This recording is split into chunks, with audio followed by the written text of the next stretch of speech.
رواش نه دي د بسوګۍ واده د سارني پسې را روان شوي یو سخت ستړي شو خو راشکلوي دا مې ورته ویلې او دا کیمرامان دومره په غوسه دی وایي چې زه دې په کیمرامانۍ ستړی کړم Düşmanlarga shiddat bilan etilsaq bugun Düşmanlarni sharlar kabi ovlasak bugun دوستانو نن د جمعې ورځ ده موږ د کابل ولایت پغمان ته راغلي یو او د پغمان د اداره کې مو نن ښه ساعت تېر شو د شین چاپېریال نه مو خوند واخیستو نو دلته بیا د پسرلي تقریبا یو 15 یا 10 ورځې به وتلي ځکه دا اوس هم ونې په ګلانو کې دي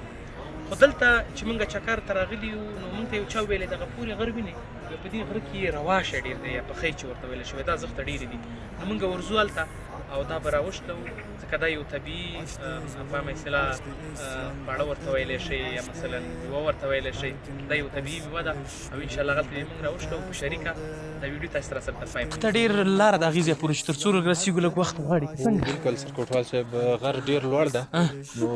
عموم کې دغه رواشي په لوړو غرو کې Manның halini oylab Nefes toxtab gözümüz yaşlılık doldu Vatandaki musulmanның halini oylab دوستانو لږ څه لاره نور هم شته چې موږ به را رواشي ته وخېږو هلته لږ رواشي شته خو غر ډېر لوړ دی څومره چې ټیټ ښکاري دومره ټیټ نه دی خو مګر هم ډېر لوړ دی Düşmanlarga shiddat bilan etilsaq bugun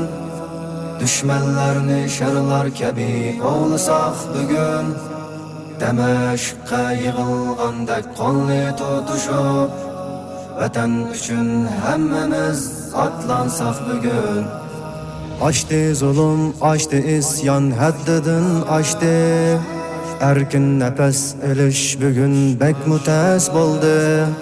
Açtı zulüm, açtı isyan haddidan açtı Erkin nefes elish bugün bek mutas bo'ldi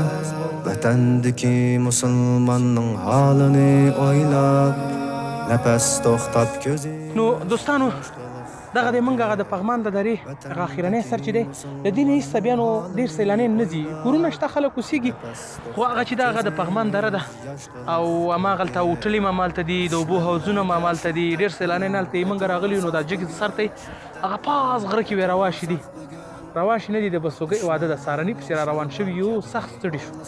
خو راشکلوي دا مې ورته ویلې او دا کیمرامان دومره په غوسه دی وایي چې زه دې په کیمرامانۍ ستړی کړم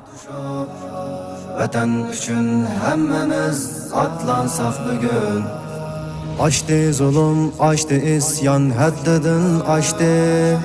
Erkin nefes elish bugün bek mutas bo'ldi Açtı zulüm, açtı isyan haddidan açtı Erkin nefes elish bugün bek mutas bo'ldi Vatandagi musulmonning halini o'ylab Nefes toxtab gözümüz yaşlılık doldu Vatandaki musulmanның halini o'ylab Nefes toxtab gözümüz yaşlılık doldu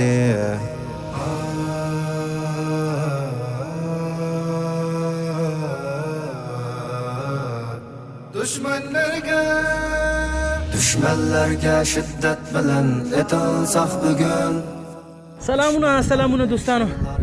ډېر اخرنۍ نقطې ته راختلی یم یعنې ډېر لوړ ځای ته راختلی یم بیخي ډېر جګ یم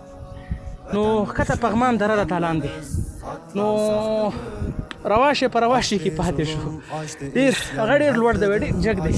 چې خېجو هلته ډېر وخت غواړي نو بیا هم الله مهربانه دی Açtı zulüm, açtı isyan haddidan açtı Erkin nefes elish bugün bek mutas bo'ldi